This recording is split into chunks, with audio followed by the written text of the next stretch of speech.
23ஆம் தேதி தமிழக சட்டப்பேரவை தேர்தல் நடைபெற இருக்கிறது. இந்த சூழ்நிலையில் அனைத்திந்திய புரட்சித் தலைவர் மக்கள் முன்னேற்றக் கழக ஆட்சி மன்ற குழு பரிசீலித்து எடுத்த முடிவின்படி 5 தொகுதிகளுக்கான அனைத்திந்திய புரட்சித் தலைவர் மக்கள் முன்னேற்றக் கழகத்தின் அதிகாரப்பூர்வ வேட்பாளர்கள் அறிவிக்கப்பட்டிருக்கிறார்கள்.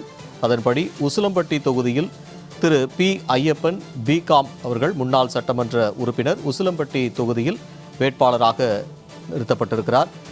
அரவக்குறிச்சியில் திருமதி எம்.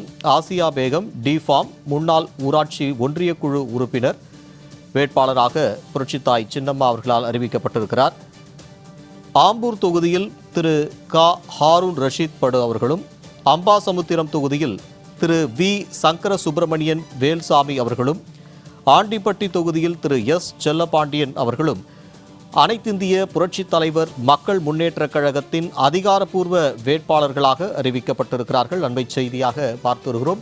உசிலம்பட்டி தொகுதியில் திரு பி. ஐயப்பன் முன்னாள் சட்டமன்ற உறுப்பினர், அரவக்குறிச்சியில் திருமதி எம். ஆசியா பேகம் டிஃபார்ம் முன்னாள் ஊராட்சி ஒன்றிய குழு உறுப்பினர், ஆம்பூர் தொகுதியில் திரு ச. ஹாரூன் ரஷீத் படு அவர்கள், அம்பாசமுத்திரம் திரு வி. சங்கர சுப்பிரமணியன் வேல்சாமி அவர்கள், ஆண்டிப்பட்டி தொகுதியில் திரு எஸ். செல்லப்பாண்டியன் அவர்கள் அனைத்திந்திய புரட்சித் தலைவர் மக்கள் முன்னேற்றக் கழகத்தின் அதிகாரப்பூர்வ வேட்பாளர்களாக கழகத்தின் பொதுச் செயலாளர் புரட்சித்தாய் சின்னம்மா அவர்களால் அறிவிக்கப்பட்டிருக்கிறார்.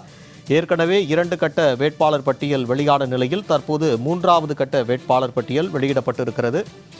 அதன்படி உசிலம்பட்டி தொகுதியில் திரு பி. ஐயப்பன் முன்னாள் சட்டமன்ற உறுப்பினர் வேட்பாளராக அறிவிக்கப்பட்டிருக்கிறார்.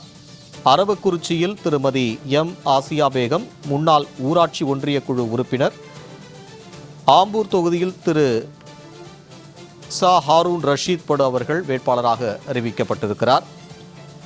அம்பாசமுத்திரம் தொகுதியில் திரு வி. சங்கர சுப்பிரமணியன் வேல்சாமியும், ஆண்டிப்பட்டி தொகுதியில் திரு எஸ். செல்லப்பாண்டியன் அவர்களும் போட்டியிடுகின்றனர்.